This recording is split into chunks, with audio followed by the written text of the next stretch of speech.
Hi guys, I've been working on my tune for my stock racer, Eachine Racer 250 with stock ESCs, which are the Simon K, which is not running uh, D-shot or one-shot. I'm just running the PWM because the stock ESCs do not run the one-shot or multi-shot, let alone even forget D-shot. And I have been also running bullnose props on it, 50-45 bullnose props, King Kong. So bullnose props are what I've learned harder to spin up. So I've learned a couple things along the way, and I wanted to share them with you because I've seen a lot of videos about tuning and block box and trying to kind of put it all together, and I've finally got it to a spot where I almost have all the bounce back out, and I don't really get much prop wash, if any at all. I really don't see it. Every now and then, depending on the move or something, but I'm still in the process of bumping up these D gains a little bit here yet and adjusting my rates.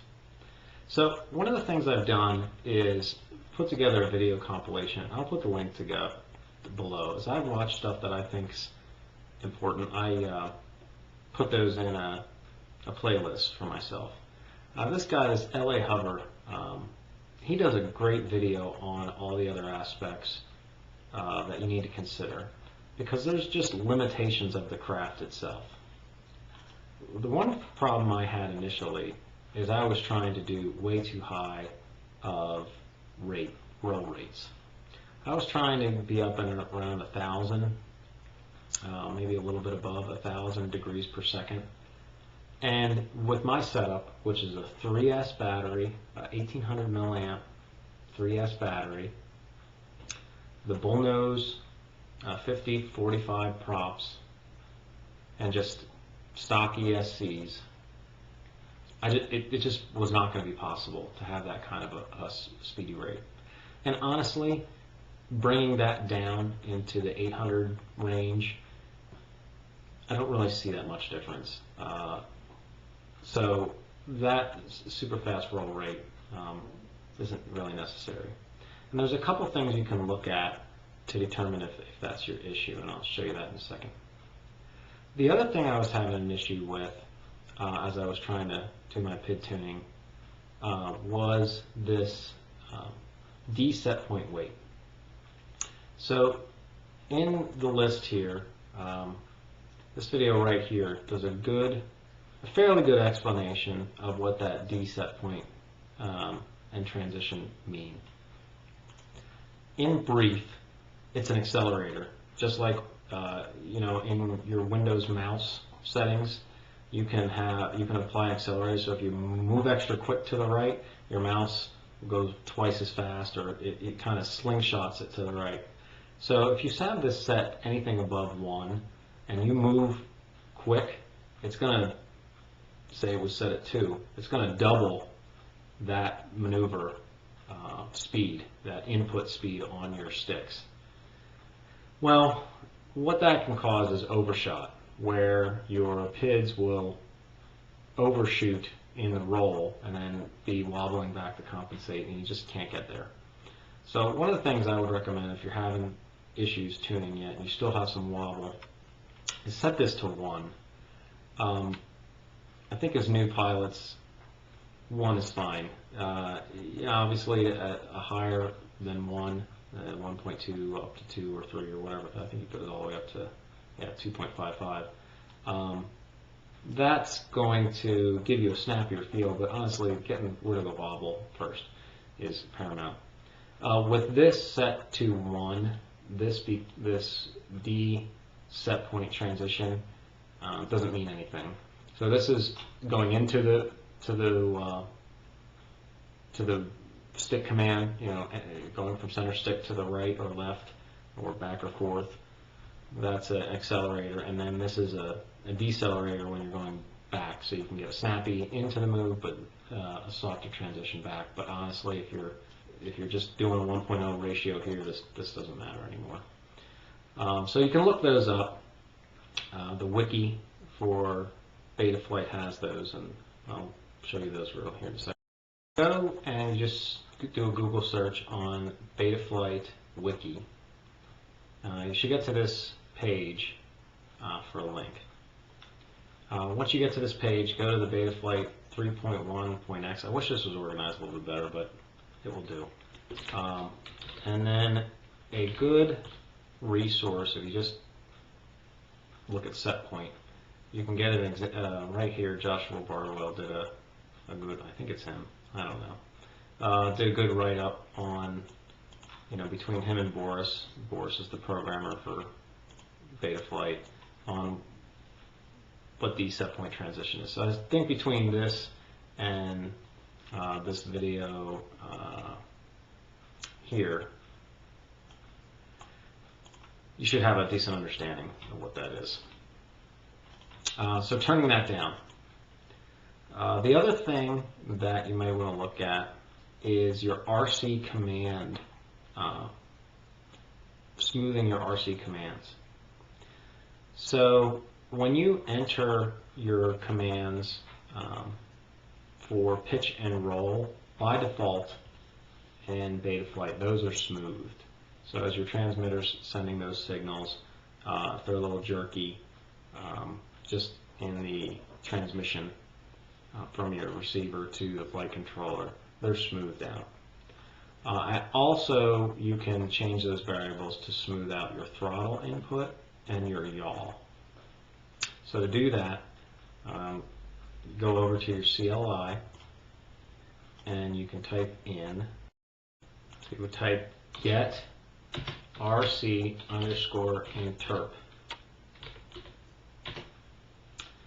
And by default, this will give you all the different interpolation commands. So there's an RC_interp, auto, RC_interp_channel, RC_interp, int. I don't know what auto and interp, but you can figure those out in the black box or the wiki if you're interested.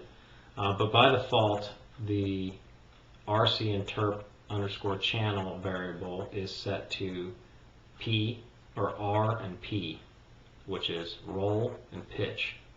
So you can see I've changed mine to roll, pitch, yaw, and throttle. So to do that, you just type in set RC_interp_ch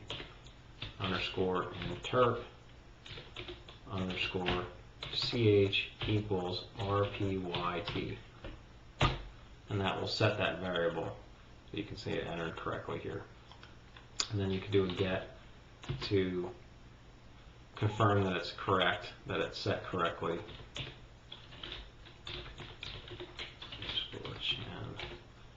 And then it will show you that it's set correctly. Before you click out of this dialog, you have to type save and hit enter. If you don't do the save, it's not going to change it. Like if you would click out of the dialog and then come back in, you'd see it set back. So you got to hit save. You saw when I did that, the saved, and it rebooted the flight controller. So that just smooths out your yaw and throttle commands. Now, why is that important? Since you get bounce back and things of that nature on your roll and pitch. Well, it does come into play from what I've seen when it comes to your D-term oscillations. And if you have jerky throttle commands that are being entered in, or roll or yaw commands, you start to get an overactive D-term, and it starts oscillating, and then you have to lower your D-term, and you need the D-term to get rid of bounce back. So that's the big thing, to look at your quad in black box here, which we're going to talk about, to see if you're coming up against your capabilities of what the quad can actually do. Finally, here in Betaflight or CleanFlight, and a lot of this stuff is probably relatable to CleanFlight as well, especially since the latest version of CleanFlight, which I believe is released, I'm not sure it will be soon, is forked from Betaflight 3.1.7, or 3.1.6. Betaflight now is at 3.1.7. So nevertheless, all these things should be in both softwares now. Make sure to look at your filtering. I did a video on filtering of your noise for your quad. Obviously, if you filter the noise coming from your motors, or do a soft mount on your motors in your racer, or do a soft mount on your flight controller, and then you don't need to use these filters, there are defaults in here. These are all active by default. They just might not be set right. If you can reduce that noise, again, that allows you to punch up and get higher D or P and D terms. So the racer's a heavy craft, so I'm not absolutely positive on this, but I think you do need higher P or D terms because she's a fat baby, and you need that extra bit of push to get this thing moving, especially in my scenario where I have these bullnose props, which do give me superior thrust, but there's a downturn as it takes a lot of torque to get them moving. So if I had to do it again, I'm going to probably look at getting some 50 by 30s or 40s tri-blades, so the pitch is less, so it's not a 50 by 45. It's going to be a 50 by 30 or 40, and have 3 blades instead of 2, and not have bullnose. And that would help my situation as well, but I figured other people might be in against this problem. So there's a couple tips there, right, so far. We got the D set point weight. We held out the transition, so we don't have to worry about that. We talked about having reasonable roll and pitch rates. You can see I do have some expo. There are some resources out there that say, having some expo here as you're moving your stick back down. If you have more expo, it allows the craft to get ready to transition to a zero rate for roll or pitch. So I don't know, I haven't tested that, but you can see I do have some expo here. And I did bump down my super rates, which is really just the very end of the curve here. It's how much that turns up or not. You can see that. So I kind of bumped, the defaults are 0.7, so I bumped that down a little bit.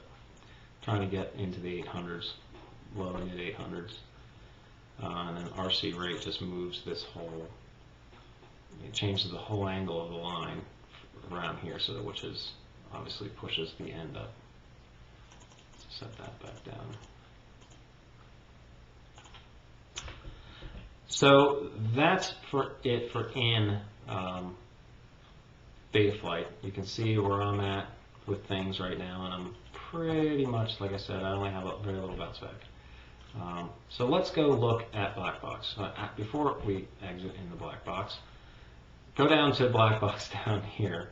If you're not using black box, I recommend you do, and you should have some onboard flash. You can clear the flash, which is now it's empty. Resources I've seen say you want to record at least 1 kilohertz. I am running a, if I come to configuration here, sorry for clicking around a little bit, but I'm running a 4 kilohertz PID loop frequency. So my gyros are running at 4 kilohertz, and my PID loop is running at the same. I know that there's a lot of wasted calculations because it's only communicating with this slow PWM signal to the ESCs, which is around 500 kilohertz. So I'm calculating way more data than is actually getting fed to the ESCs. However, there is some resources I've seen out there that say that that does have an impact on your I term because it's keeping that more refreshed faster, which it helps you with drift and things of that nature. When I'm talking about the I term, we're talking about this middle column, which, again, if you're not familiar, that deals with the craft. Like if you're just going straight, or you punch the throttle, is the nose going to pitch up, or is it going to drift left or right in the yaw? That's what the I term is. It's long term. Now, if it's a windy day, obviously you can't count on it to hold a steady heading because the wind is blowing it. But with no wind, if it's a non-windy day, it should hold straight. If it doesn't, probably your I term's too low. So we're not dealing with that for right now. what I recommend doing is, instead of enabling black box by all the time, so you can enable black box down here, you do need to do that to turn it on. Obviously I recommend air mode, so that if you're at 0 throttle, you still have control of the craft for testing rolls and things of that nature. But enable black box here. If you do that, as soon as you arm the quad, it starts to record. So I have it on a switch so that I can turn my black box on and off, because I only have 8 megs of flash, and that will fill up in 3 minutes, 3 or 4 minutes of the flight at 1 kilohertz. So that's why this is at 25%, right? So 25% is 4 kilohertz, 1 kilohertz. So you want to at least record at 1 kilohertz or higher. So right now I've cleaned out my flash here for my next flight. But if you're not familiar with black box, go download it. It's the same. You look it up and you download it, just like Betaflight or CleanFlight. CleanFlight has a black box explorer as well. Does look a little bit intimidating to begin with, but it's not too difficult. Joshua Bardwell again has some great videos out there. Black box. If you go, I think it's this list right here on my site, or you can obviously just go to his.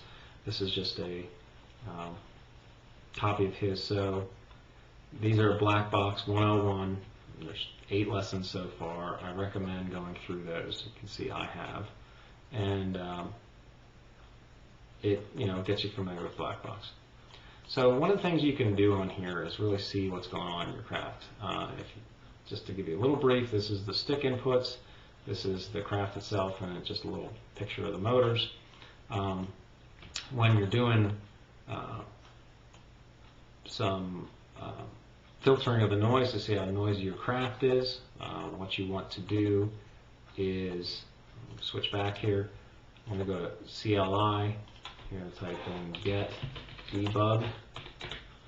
See what that's set to. It should be set to none by default. You want to set that to notch. So set debug underscore mode equals not TCH, right? And now it's set to notch. So you want to do that, save it before you fly. What that does is that gives you some data that it does push into the black box that you can report on, and it shows you the noise of the craft prior to any filter. Well, prior to it shows you the noise in the craft. Let's go over to here.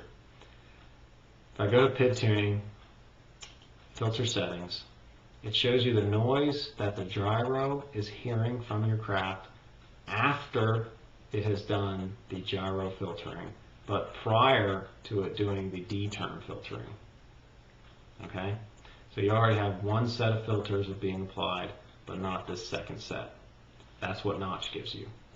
If you go to, and you want to see the noise with no filters, you would go ahead and go to the CLI, just get debug. If you want to see it with no filters whatsoever, you would set that to gyro. And that will give you the full noise that the gyro would see with no filtering whatsoever.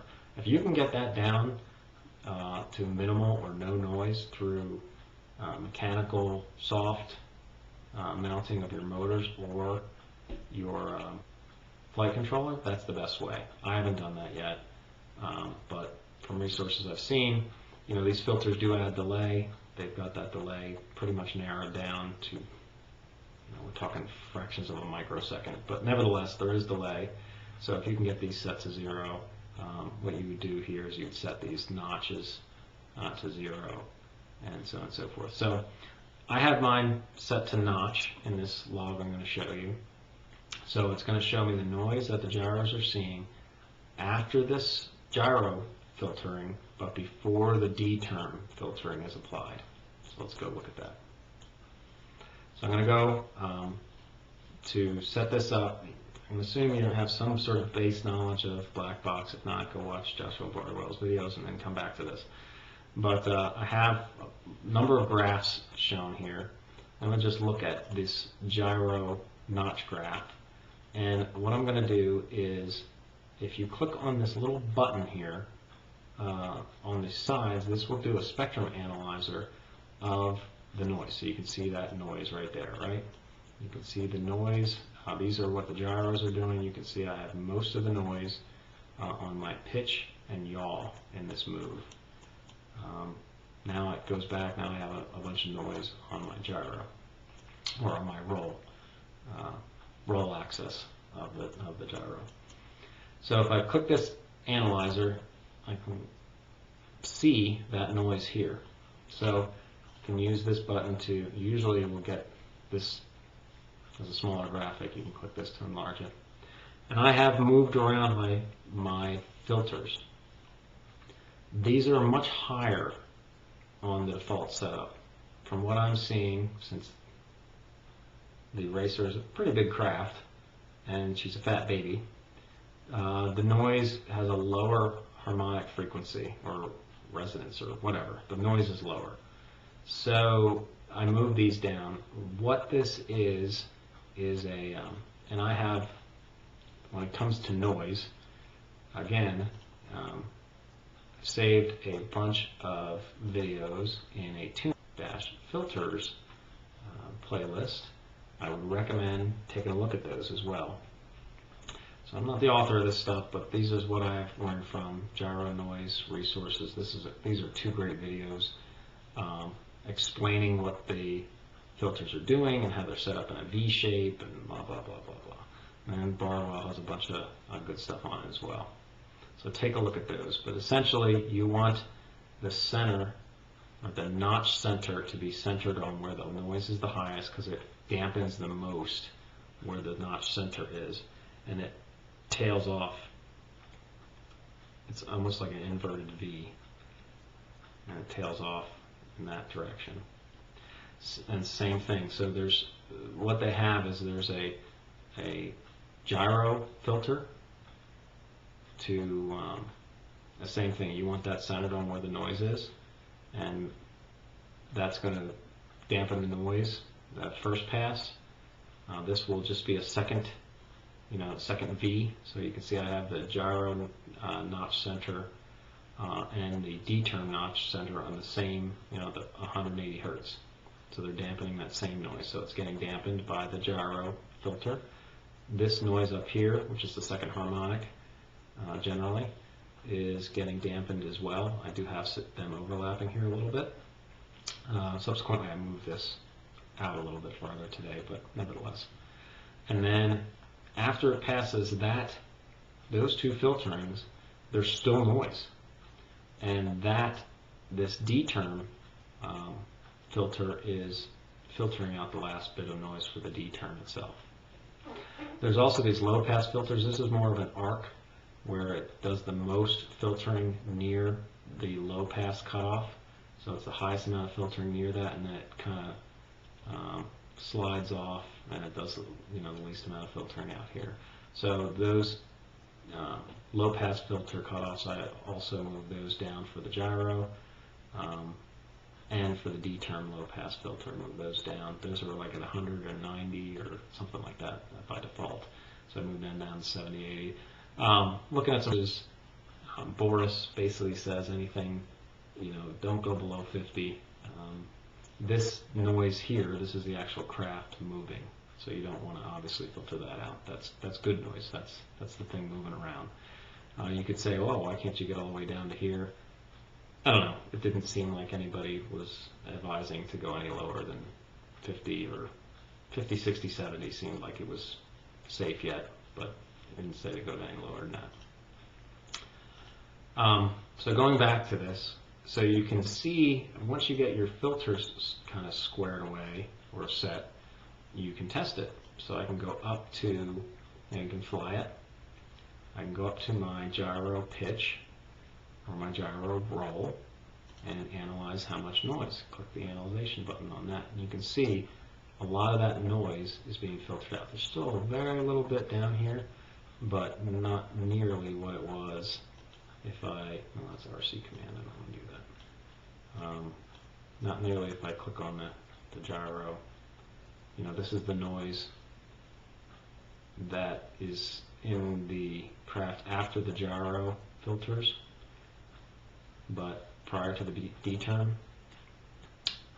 And then if you go and look at the noise afterwards with the actual gyro is seeing, you can see it's much less. Same thing for the pitch here.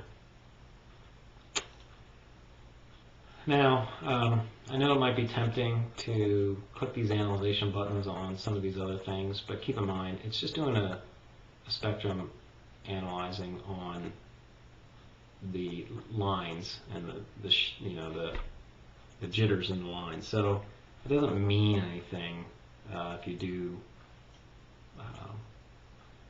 some of these analyzing, spectrum analyzation on some of these other lines, but you can, but it just doesn't mean anything. You have to have a link to what are you getting at it, what's it correlated to, but it can be done. You can click on any of these. So that's one part, get that noise under control, because honestly, if you don't, you're going to have overactive P and D terms, and they're going to be spiking all over the place. One thing that in black box you can get an idea of your noise is, if you look in here and you say, oh, these lines are nice and smooth, I'm pretty good. Well, it's smoothed by default on the display. If you hit the S key, you can see down here at the bottom, that turns off the smoothing. So now you can see that noise showing up. And you can see mine's not too bad. I still have some showing up here in the P. The red lines are the P terms for, I can scroll up here, for the pitch, for the roll, pitch, and yaw. So this is the roll, pitch, and yaw axes. You can see the P terms are the red, and then the D terms are the kind of burnt, well, it's not burnt, it's kind of the yellow, which is this. You can kind of see it in here, so on and so forth. Coming down to the motors. So one of the things you want to look at is if your motors are topping out. You can see I have a little bit of that here where my motor is maxed out. So it's calling for more RPMs than that motor can produce, or more thrust than that motor can produce. And that's an indication that your rates are too high, your roll rates, because the motor, it can't keep up. It's the flight controller calling for it to do even more revolutions. It needs to spin faster and faster because it's trying to correct something and it can't, or it's trying to enter into a move or get out of a move. So if you see your motors maxing out, turn on your motors, you hit graph setup, so on and so forth, go up to here, hit the graph for motors. You can turn graphs off, turn them on, and reorder things, so on and so forth. So you can play around with that. But if you see them maxing out like I am here, that's an indication. Honestly, you could have hardware issues where your motor's bad, or your rates could be too high. So take a look at that. I'm going to show you another black box log of what I was seeing before here. So I had really high P and D terms, so this is just for roll, just to keep track of what's going on. So I had my PIDs up at 80, 40, 30, so it's P, I, and D. So let's just look at that and see what's going on there. So opening that log, I wanted to show you this, and this is where I couldn't get things worked out. As soon as I was entering a move, so you can look at my stick commands here, I'm at mid-throttle,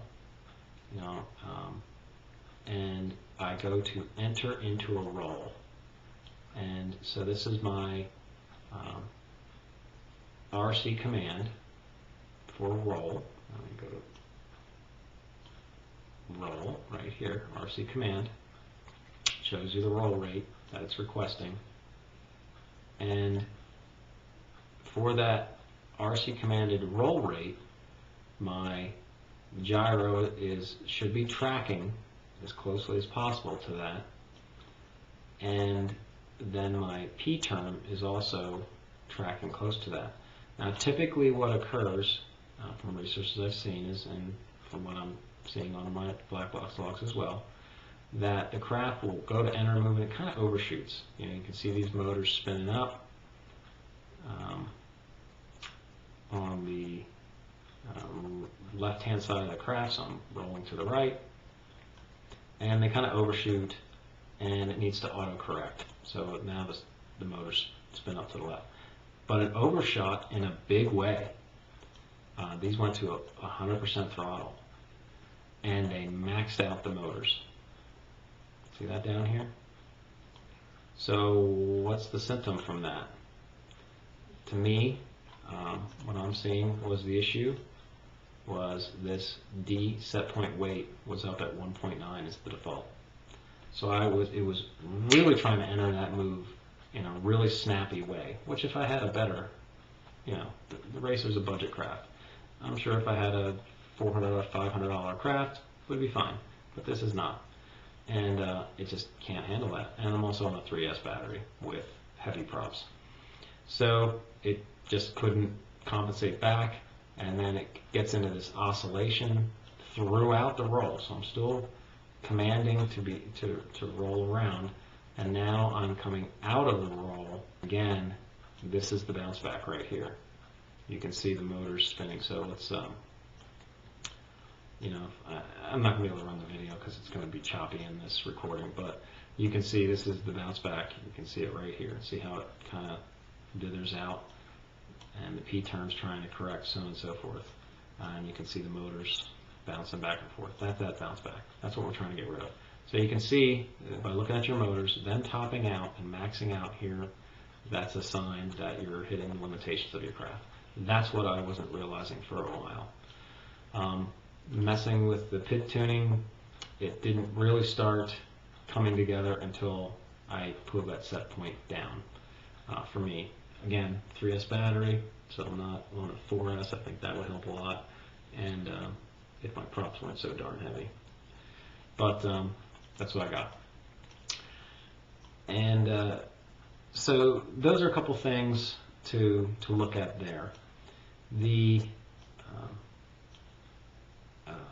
RC interpolation, you know, having that set so you can get rid of jitters, and then, you know, really for me, it was going through the process of tuning your quad that's outlined in these videos. I think